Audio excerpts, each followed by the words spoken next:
Rios.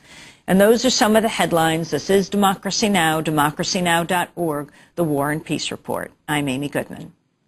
More than 23,000 representatives of private industry are working quietly in collaboration with the FBI and the Department of Homeland Security. This, according to an exclusive report in the Progressive magazine. The business leaders form a group known as Infra Guard that receives warnings of terrorist threats directly from the FBI before the public does. In return, they provide information to the government. According to one whistleblower, the FBI has given members of Infra Guard permission to shoot to kill in the event of martial law. Matt Rothschild is the reporter who broke the story. He's editor of the Progressive magazine. He's author of the book, You Have No Rights, Stories of America in an Age of Repression. He joins us from Madison, Wisconsin. Welcome to Democracy Now!, Matt. Thanks for having me on, Amy. Can you talk about Infra Guard and what this program is all about? Yeah, it was formed in 1996 by the FBI. It's an FBI program that works directly with businesses across the country. More than 350 of the nation's Fortune 500 companies are involved in it. And on one level, it's like a corporate tips program. These companies, these representatives of these companies, feed the FBI information about threats. They also can give the FBI information about disgruntled employees and have the FBI investigate them. So the pipeline goes that way, and the pipeline goes the other way, too. The FBI gives these 23,000 business people almost daily threat warnings that the public never gets, since in at least one occasion, a government official, Governor Gray Davis of California, didn't get until he heard from his brother, who was in Infra Guard, about threats to the bridges in California. Tell us more about Infra Guard. Well, the FBI started it in 1996 in Cleveland, and it was working with businesses to, I think, try to break a case of cyber espionage or something. And then the FBI decided to start little organizations around the country. There are now 86 chapters of Infra Guard.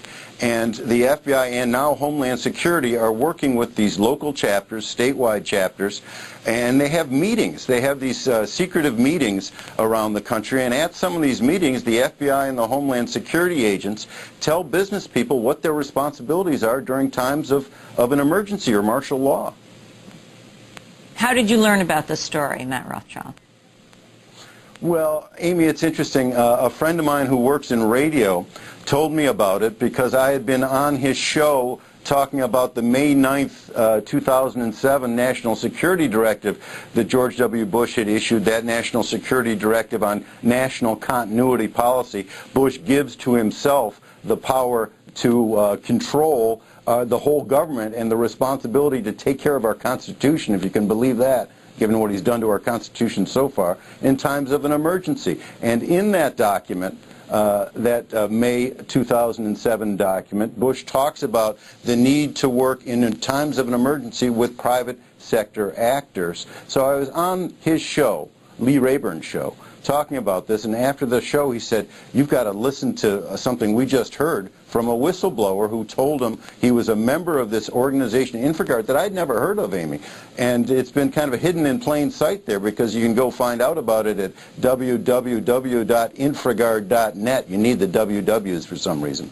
Anyway, so I finally got around to talking to this whistleblower because I was a little skeptical. I've been an editor for 28 years, so I try to be skeptical about just about everything. And this idea that they would have permission to shoot to kill in times of an emergency, that struck me as a little bit out there. And yet I talked to him. I took careful notes. He described a meeting at a place where Homeland Security and the FBI were giving a talk to maybe 30 people. I took the information back.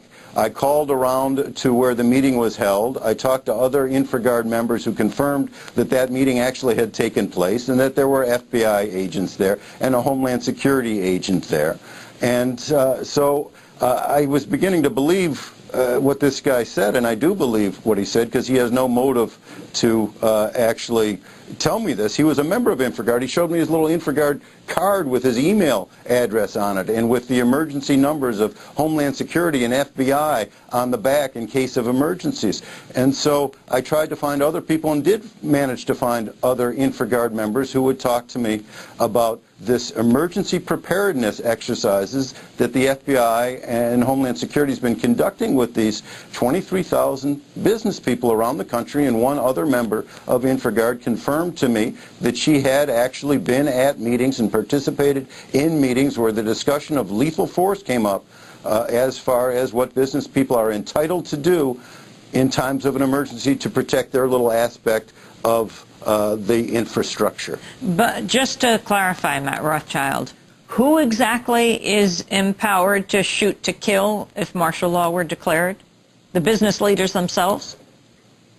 The business leaders themselves were told, at least in this one meeting, that if there is martial law declared or if there's a time of an emergency, that members of Infra Guard would have permission to protect, whether it's the local utility or, their computers or the financial sector, whatever aspect of the infrastructure they're involved with, they'd have permission to shoot to kill, to use lethal force to protect their aspect of the infrastructure, and they wouldn't be able to be prosecuted, they were told. I understand there's going to be a meeting of Infra Guard here in New York on February 20th at Hunter College. I didn't know that. I know they're having meetings all around the country. Sometimes they have local meetings. Sometimes they have statewide meetings. I know in Wisconsin there's a statewide meeting coming up, and I think also with Minnesota members of Infra Guard involved.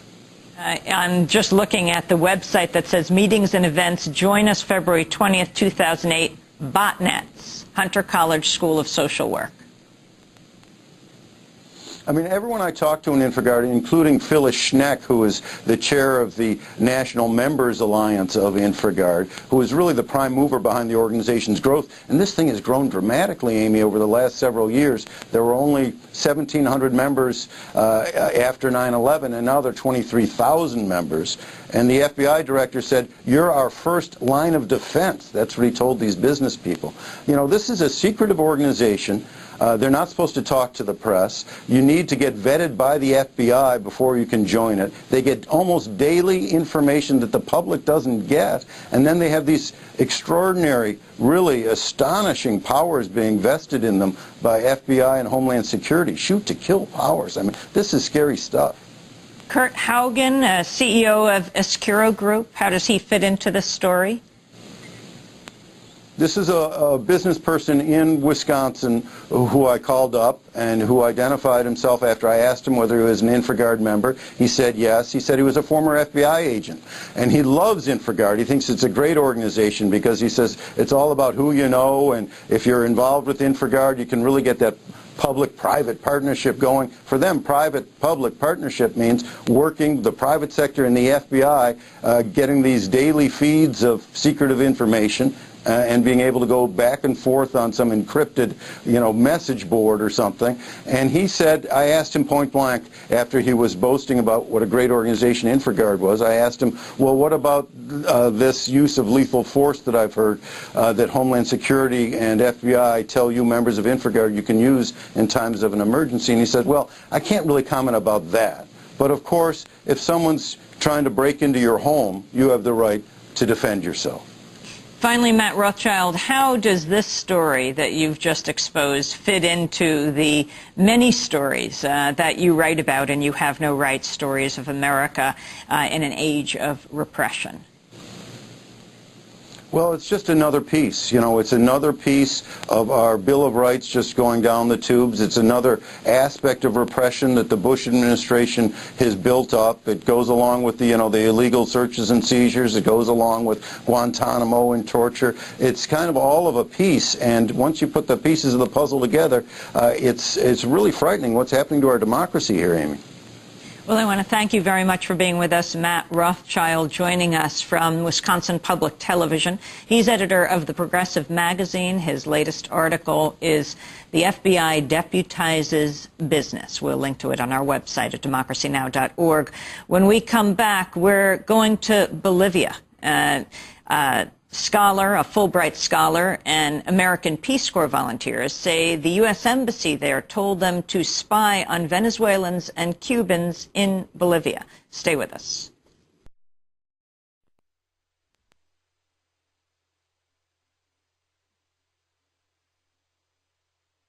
We had some unique ideas that we wanted to share tonight about it.